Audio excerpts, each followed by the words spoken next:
저는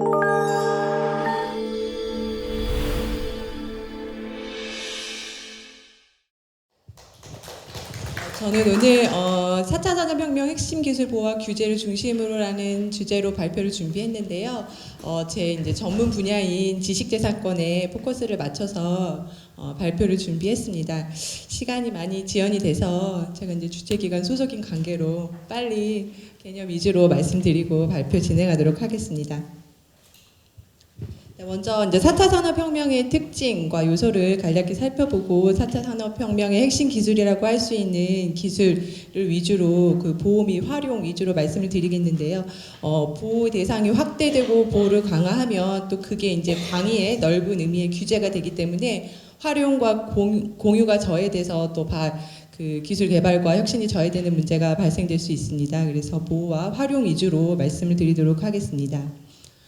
4차 산업혁명의 특징은 다양하게 여러 가지 거론되고 있는데요. 이제 크게 4가지 관점에서 추출을 해봤습니다. 그래서 먼저 스마트 소프트웨어 혁명, 또 데이터 중심의 혁신, 또 세 번째로 초연결적 플랫폼화, 네 번째로 다수 당사자가 관여하고 있는 공유 문화의 확산이라고 할 수 있겠습니다. 먼저 이제 스마트 소프트웨어 혁명 관련해서 3차 산업혁명이 이제 하드웨어 기술 위주의 가속적인 진보에 의존해 왔다면 4차 산업혁명은 스마트한 소프트웨어로 그 중심이 이동하고 있다고 볼 수 있겠습니다. 그리고 이제 모든 4차 산업에서 이제 주요 기술이라고 다뤄지고 있는 기술들이 데이터를 기반으로 성과를 도출하고 있는 상황으로 데이터 중심의 혁신이 추진되고 있고요.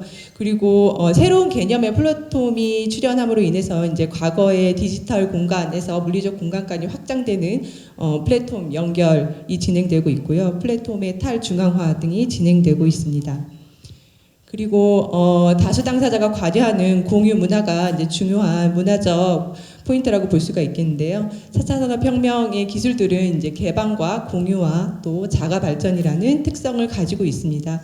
그래서 오픈소스 기반의 공개나 공유가 매우 중요한 요인으로 다뤄지고 있고요.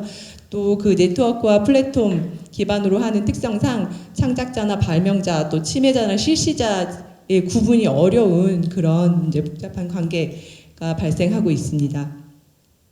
그래서 이제 다들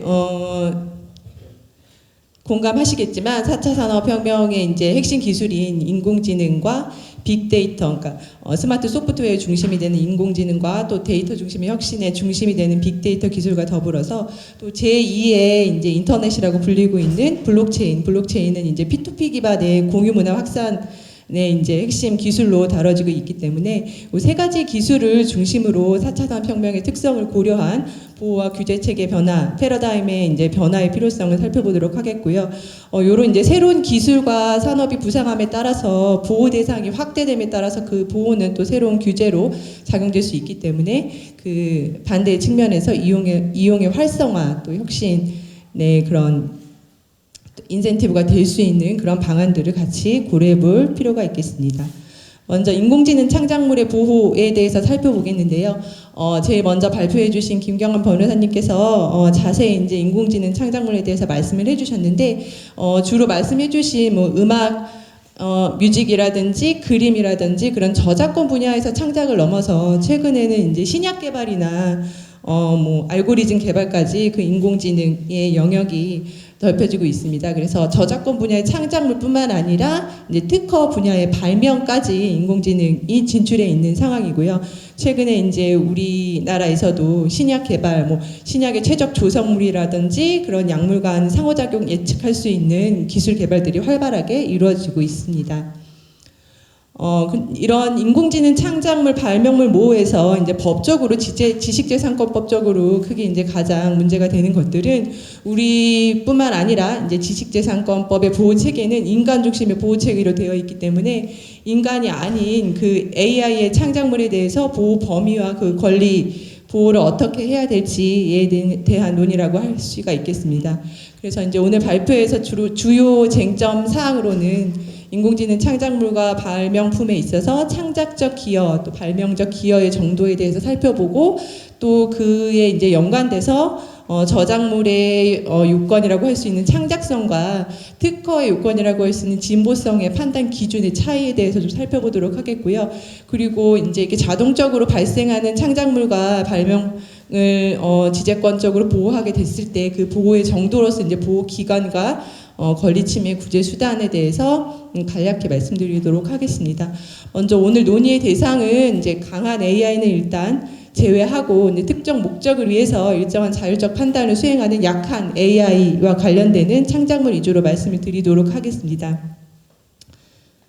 너무 말이 빠른 것 같은데, 예, 창작의 도구로서 이제 AI가 이용되는 경우에 이러한 경우에는 그러한 이제 창작을 지시하고 또 발명을 지시하고 관리하는 자에게 저작권이나 특허권이 인정이 가능하다라고 이제 인정되고 있습니다. 근데 이제 그러한 경우에도 최소한의 이제 인간의 정신적 활동으로서 창작적 기여와 발명적 노력이 필요한 것이겠고요. 이제 지식재산권뿐만 아니라 소유권 이론의 기본 이론이라고 할 수 있는 자연권 이론과 노동 이론에 따르면 지식재산권을 보호하는 근본 이론은 그런 정신적 노동의 산물로서 창작적 노력과 그리고 발명적 노력 이제 당연히 그 노력을 투여한 사람에게 소유권이 귀속되어야 한다라는 정신적 소유권 개념입니다. 그래서 이렇게 창작적 기여와 발명적 기여가 없는 그런 창작물과 발명품은 보호의 대상이 될 수 없는 것이고요.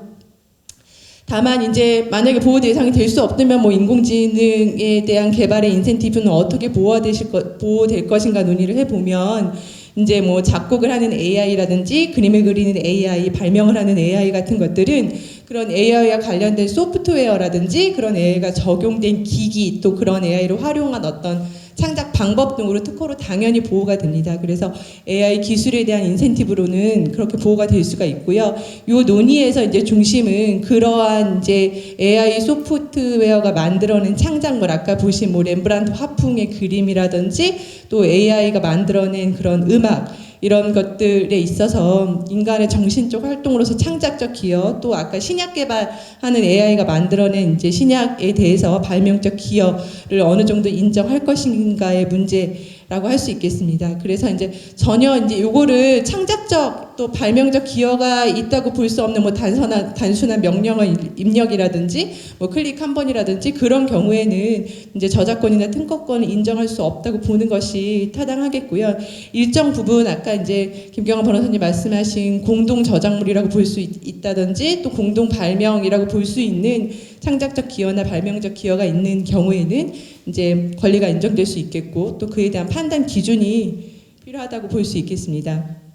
그래서 이와 관련해서 이제 두 번째 쟁점으로 창작성과 진보성 판단 기준에 대해서 살펴보면 뭐 내용은 긴데 결론 부분을 보시면 AI를 이용한 저작물인 경우에는 누구나 그 AI를 이용해서 동일한 반복적 과정을 거치면 누구나 같거나 비슷하게 표현이 될 수 있는 그런 결과물이 나올 수 있겠고 또 AI를 이용한 발명의 경우에는 비용이나 시간이 현저하게 줄어드는 결과가 나올 수 있어서 일반적인 이제 인간의 저작이나 발명과 같이 동일한 창작성이나 진보성을 요구하는 것은 동일하게 적용할 수는 없다고 볼 수 있겠고요. 보다 엄격한 기준으로 판단을 해야 된다고 볼 수 있겠습니다. 우리나라 제약산업진흥법에 의해서 이제 그 신약 개발하는 기업에게 어떤 일정한 지원을 해주는 인센티브가 있는데 AI를 이용한 신약 개발인 경우에는 이제 제약업계가 초기 R&D 투자 비용이 많이 들어서 이제 그런 부분들을 지원을 해주는 부분들인데 AI를 이용한 신약 개발은 초기 투자 비용이 오히려 더 적게 들어서 지원의 대상에서 제외되는 그런 문제들이 발생을 해서 또 그런 관련법 개정을 추진 중이기도 합니다. 그래서 그런 오히려 이런 AI를 이용한 발명에 의해서 더 간단히 발명을 할 수 있는 부분들이 있기 때문에 그런 진보성과 창작성의 기준이 달리 판단이 되어야 된다고 볼 수 있겠습니다. 또 이제 보호의 정도에 있어서 일단 보호 기간은 현재 이제 저작권은 70년, 특허는 20년으로 굉장히 장기간 보호가 되고 있는데 AI가 만들어낸 이제 저작물이나 발명 같은 경우에는 너무 장기간 보호하는 경우에는 과도한 독점으로 인해서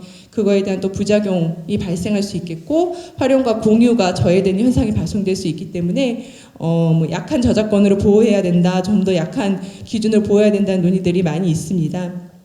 우리 현재는 저작권이나 특허권이나 모두 이제 프로퍼티 룰이라는 이제 물권적 보호 원칙에 의해서 타인의 실시를 권리자가 강제로 배제할 수 있는 권리들을 부여하고 있는데 이런 이제 창작성이나 진보성의 정도를 좀 낮게 엄격하게 보아야 하는 경우에는 좀 자유로운 이용을 촉진을 해야 될 필요가 있기 때문에 그런 이제 프로퍼티 룰을 배제하고 타인의 실시 행위 중지는 청구할 수 없되 사후 금전적 보상으로 인정해줘야 된다는 이제 라이어빌리티 룰을 도입해야 된다는 논의들도 있습니다. 이런 경우에는 이제 침해 문제에 있어서는 그러한데 적법한 이용의 문제에 있어서는 누구나 일정한 실시료를 내면 자유롭게 이용하고 활용할 수 있게 하는 그런 개념이라고 볼 수 있겠습니다. 보호 규제의 방향은 이런 이제 AI의 창작이나 발명이 가지고 있는 특성을 이해하기 위한 다양한 사례 수집을 통해서 기준을 만드는 것이 이제 중요하다고 볼 수 있겠고요. 그리고 인간의 정신적 활동의 소산으로서 그 창작적 기여, 발명적 기여에 대한 그런 보호 부분을 고려해야 되겠습니다.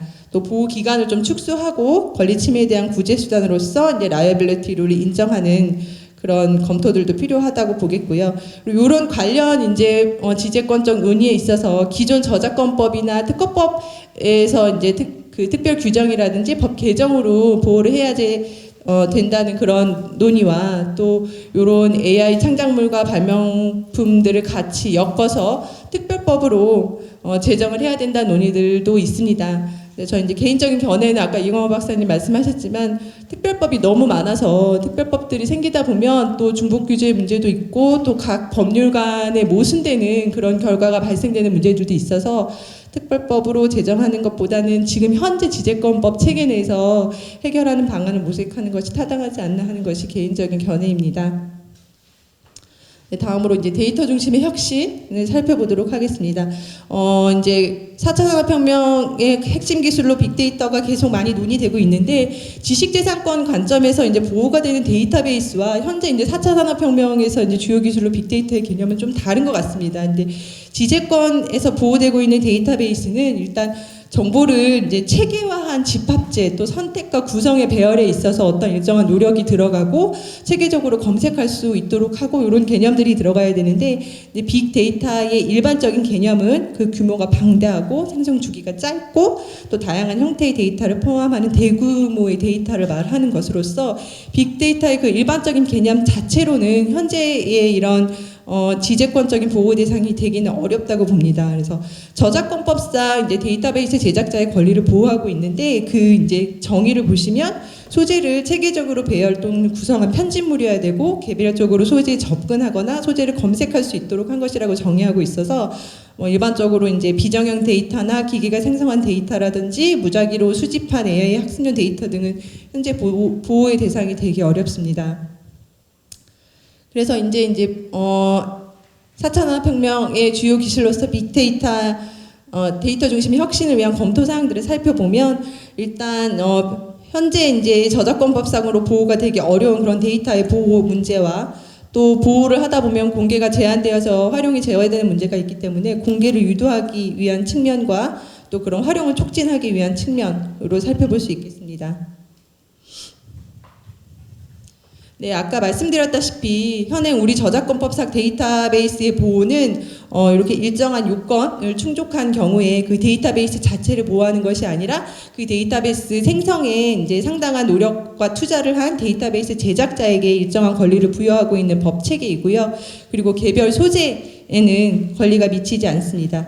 그리고 저작권은 이제 4, 5, 70년 장기간 보호 원칙을 하는데 이 데이터베이스 같은 경우에는 5년의 단기간 보호 원칙을 단기간 보호하고 있습니다. 또 이제 저작권법상 데이터베이스 보호 요건을 충족하지 못한 경우에도 우리 이제 부정경쟁 방지법상 일반 조항에 따라서 이제 타인의 상당한 투자나 노력으로 이루어진 이익을 무단으로 사용하는 경우에 이제 부정경쟁 행위로서 제재하는 규정들이 있기 때문에 현재는 지재권법 상으로는 이런 부정경쟁 방지법상 일반 조항에 의해서도 보호 대상이 된다고 볼 수 있습니다. 또 영업비밀로서도 뭐 비공지성, 경제적 유용성이라든지 비밀 관리성이라든지 법적 요건을 만족시키는 경우에는 보호의 대상이 된다고 보고 있습니다. 이와 관련해서 이제 우리 저작권법은 데이터베이스 보호 대상이 되는 데이터베이스의 창작성을 요건으로 하고 있지 않은데 일본은 이제 데이터베이스 보호 요건으로 창작성이 있는 편집물일 것을 요구하고 있고 우리나라 부정경쟁 방지법과 같은 일반 조항을 가지고 있지 않아서 이 데이터베이스 보호에 대한 공백이 있다라는 비판과 논란이 계속 제기가 되어 왔고 그리고 최근 이제 이런 것들을 이제 반영해서 최근 일본 부정경쟁 방지법에서 이제 데이터베이스 보호에 대한 규정이 들어왔습니다. 그래서 전자적 방법에 의해서 상당량이 축적되고 관리되는 기술상 또는 영업상의 정보를 뭐 부정하게 취득하는 행위를 규제할 수 있는 이런 규정들이 들어와 있습니다.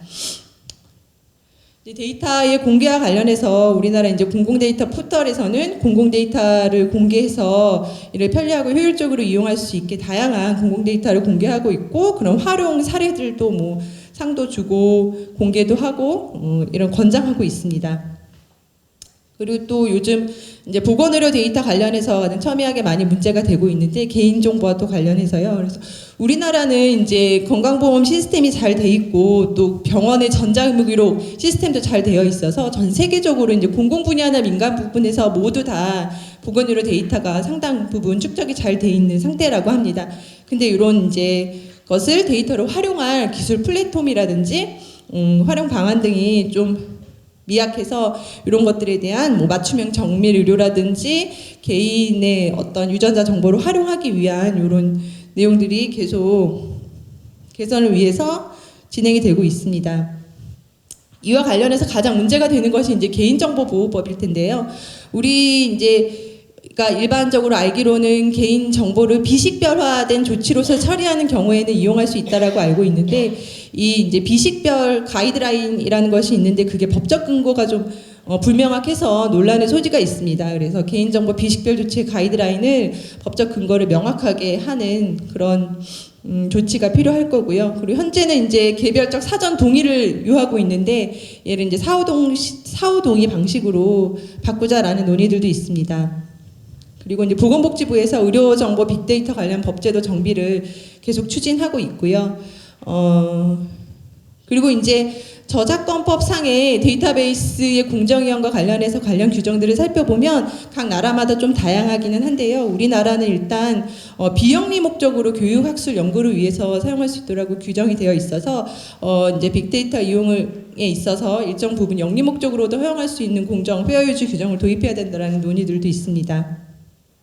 그리고 데이터베이스 제작자의 권리도 이제 저작권법상 좀 일반적인 저작물에 대한 저작권과 다르게 조금 약한 보호, 5년의 보호 기간이란 약한 보호를 하고 있고 일반 저작권이 아니라 이제 저작 인접권과 유사한 권리로 보호를 하고 있기 때문에 이런 약한 보호와 관련해서 아까 말씀드린 이제 사후적 금전적으로 적법한 이용료를 내면 이용할 수 있게끔 하는 라이어빌리티 룰 도입에 대한 논의들도 있습니다.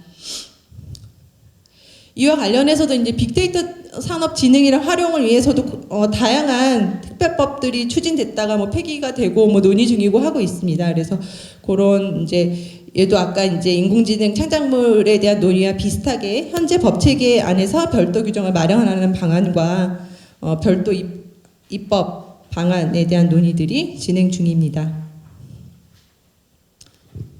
네, 그리고 마지막으로 이제 블록체인 기술과 관련해서 간략히 말씀을 드리도록 하겠습니다. 블록체인 기술은 현재 이제 많이 핫하게 얘기가 많이 나오고 있는 기술들인데요. 제2의 뭐 가치의 인터넷이라고 해서 나중에는 이제 국가 기반 인프라가 될 것이다라고 해서 4차 산업혁명과 관련해서 모든 산업 영역에 적용이 가능한 기술이다라고 논의가 되고 있습니다.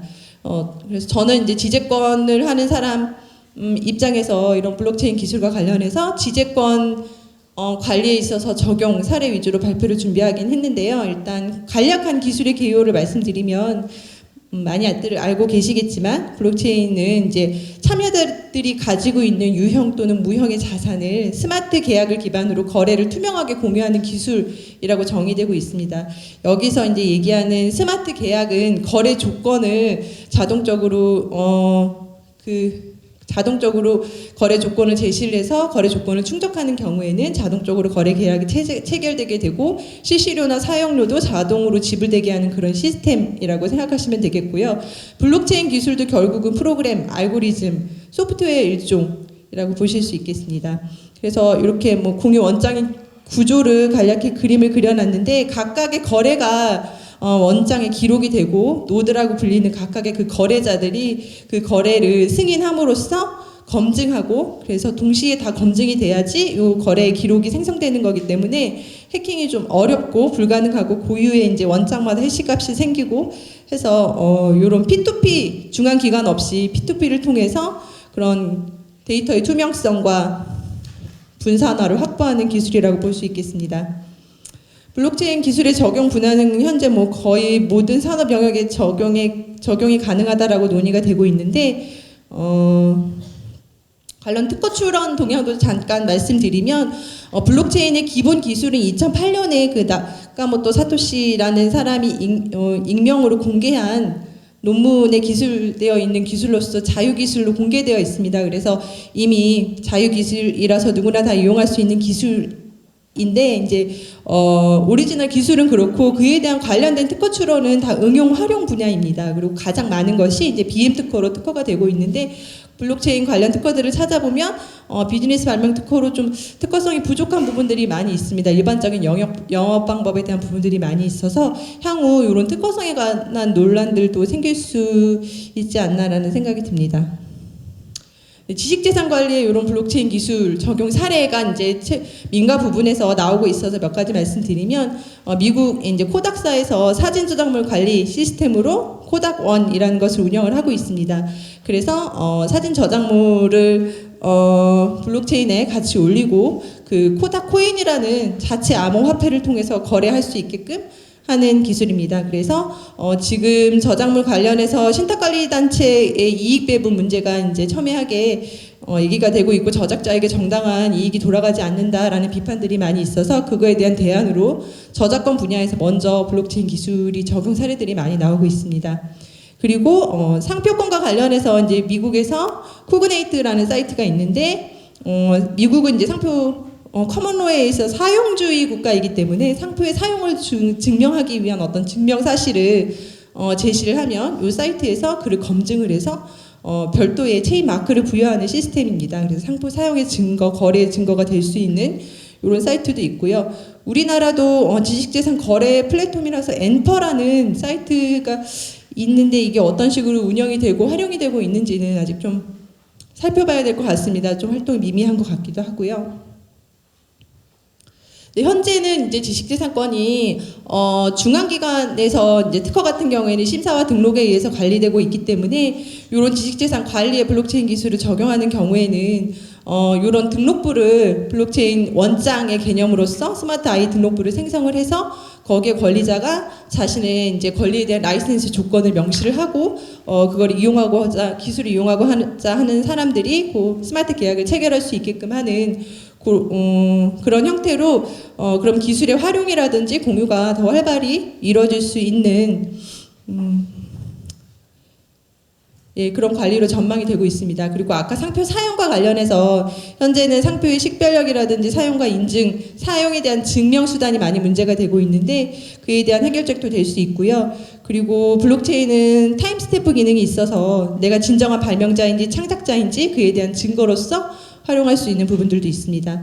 그리고 등록이 필수적이지 않은 저작권이나 미등록 디자인 같은 경우에도 보호의 이제 수단이 될 수 있고 그 거래의 출처가 명확히 남기 때문에 위조의 방지라든지 출처 증명의 기능도 할 수 있습니다.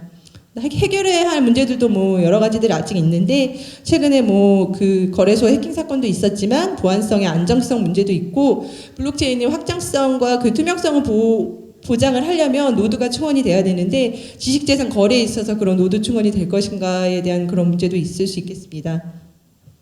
그리고 또 권리자가 스마트 계약에서 자기의 라이센스 조건을 명시하는 것 자체가 거래를 활성화하거나 이용을 활성화하는 수단이 될 수 있지만 반대적 측면으로는 사용을 제한할 수 있는 문제도가 될 수 있기 때문에 그런 우려도 있습니다. 그래서 이런 블록체인과 관련한 블록체인은 지식재산 관리에 적용하고자 하는 문제들은 이제 저작권 분야에서 나타나고 있는데 특허를 비롯한 산업재산권 분야에서도 지금 선도적인 어떤 민간 업체들 대상으로 나타나고 있기 때문에 그에 대한 어떤 법제적 정비 방안들도 같이 논의가 되어야 될 필요가 있겠습니다. 네, 이거는 그냥 뭐 제가 그림을 한번 그려봤는데요. 4차 산업 관련한 이제 주요 기술들은 기술 융합이라는 특징을 갖고 있기 때문에 다 유기적으로 묶여서 돌아가고 있습니다. 그래서 하나의 보호가 되고 규제가 되면 다른 산업이 저해가 될 수 있는 문제들도 있고 산업 발전에 역행될 수 있는 문제들도 있기 때문에 같이 유기적으로 이렇게 보호되고 활용될 수 있게끔 거시적 관점에서 제도적 정비 방안을 고민해야 될 것이라고 생각합니다. 네, 발표를 마치겠습니다.